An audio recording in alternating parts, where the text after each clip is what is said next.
Hi viewers, আমি Mrs Emran আমেরিকার new York থেকে বলছি। আই হোপ যে যেখান থেকেই দেখছেন সবাই ভালো আছেন। অসংখ্য ধন্যবাদ ভিডিওটি ওপেন করার জন্য। জুলাই মাস প্রচণ্ড গরম, কোনো কিছুই খেতে ভালো লাগে না। তাই চিন্তা করলাম আজকের লাঞ্চের প্লেটটা এরকম সাদামাটা ভর্তা ভাজি দিয়ে সাজিয়ে নিলে কেমন হয়।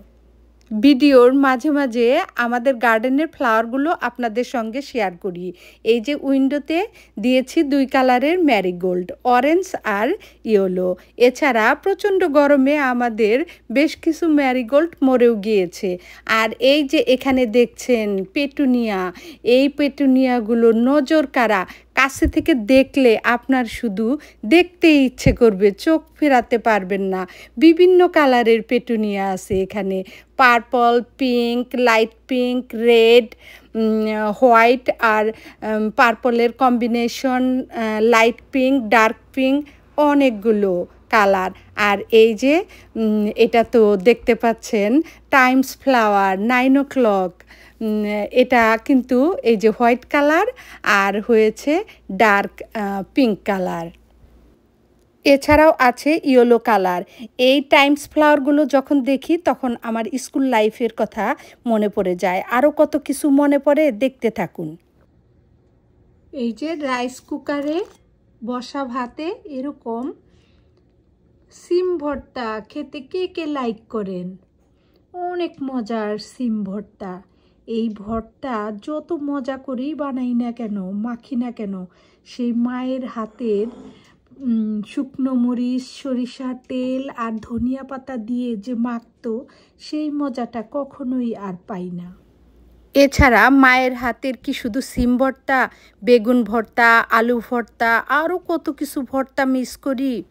আগের স্মৃতি মনে করে যখন মনটা খুব খারাপ হয়ে যায় তখন এই যে গার্ডেনে ঘুরতে আসি। তাই তো আপনাদের সঙ্গেও শেয়ার করলাম।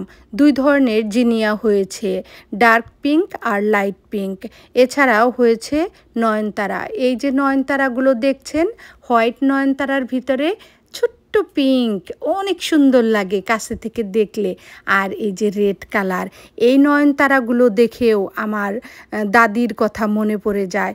আমার দাদির বাড়িতে উঠোনের আঙ্গিনায় এই নয়নতারা হতো, অনেক পানি দিতাম, দাদিও পানি দিত। আর এই যে পার্পল কালারের, এটা হলো পার্পল হার্ট ফ্লাওয়ার।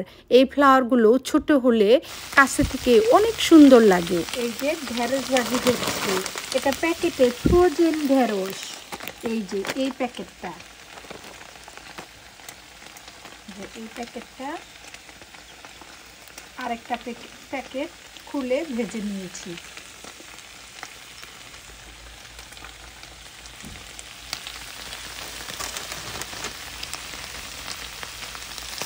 এরকম ঢেঁড়স ভাজি খেতে এত টেস্ট, আর ঢেঁড়স দেখলেই তো একেবারে চোখ জুড়িয়ে যায়, শুধু গ্রিন আর গ্রিন।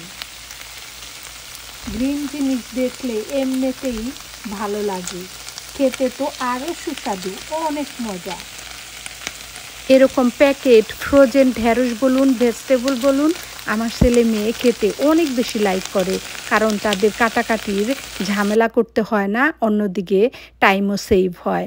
আজকে যেহেতু প্রচণ্ড গরম, তাই চিন্তা করলাম আমিও না হয় কাজটা একটু শর্ট করেই করি। তাই আমিও ফ্রিজার থেকে বের করে ভেজে নিলাম। আর বেশিরভাগ সময়ই হলো বাজার থেকে ঢেঁড়স এনে ওটাই ভাজি করি, অনেক মজা। আমাদের মতন কে কে ঢেঁড়স ভাজি খেতে পছন্দ করেন, কমেন্টসে জানালে খুশি হব। এছাড়া ফ্রেশ ঢেঁড়স, আস্ত ঢেঁড়সটা আমরা রাইস কুকারে বসা ভাতেও সেদ্ধ করে ভর্তা খাই। আমাদের ডিস্ট্রিক্টে ঢেঁড়স দিয়ে অনেকে মাছ দিয়েও রান্না করে। এছাড়া অনেক ভাবি আপুকেও দেখি ঢেঁড়স দিয়ে মাছ দিয়ে রান্না করতে। আরেকটা কথা মনে পড়ে গেল, যখন আমি ইউনিভার্সিটির হলে থাকি এই ঢেঁড়স ডাল দিয়েও রান্না করতাম। আসলে যা পাইতাম, আলু পাইতাম, টমেটো পাইতাম, ঢেঁড়স পাইতাম, যে কোনো সবজি আমরা ডাল দিয়ে রান্না করতাম। ওটাই আমাদের কাছে ইজি মনে হয়ে যেত, মনে হতো ডালও খাওয়া হলো, সবজিও হলো। আর ওই খাবারের সঙ্গে এক ফালি লেবু আর ডিম ভাজি থাকলে তো কথাই ছিল না। ওটাই ছিল আমাদের ইউনিভার্সিটি হল লাইফের বেস্ট খাবার। আপনাদের সঙ্গে গল্প করতে করতে আমার প্লেট রেডি। এই যে মাছ ভাজি, ঢেঁড়স ভাজি, সালাদ আর ভর্তা নিয়েছি। এর সঙ্গে দুটো কাঁচামরিচ হলে কিন্তু খুবই ভালো জমতো। তো এছাড়াও আছে ডাল আরও অন্যান্য খাবার। দেখুন ভিউয়ার্স, ভিডিও করতে আসলাম সাদামাটা প্লেট ভর্তা ভাজির খাবার নিয়ে আর আমাদের গার্ডেন নিয়ে। এর ভিতরেই আপনাদের সঙ্গে কত কিছুই শেয়ার করে ফেললাম। অসংখ্য ধন্যবাদ ভিডিওটি যারা শুরু থেকে শেষ পর্যন্ত দেখেছেন। আজকে এখানেই বিদায় নিব। আবারও দেখা হবে নেক্সট ভিডিওতে। ততক্ষণ সবাই ভালো থাকবেন, আনন্দে থাকবেন, যত্নে থাকবেন। আমাদের জন্য দোয়া করবেন। বাই।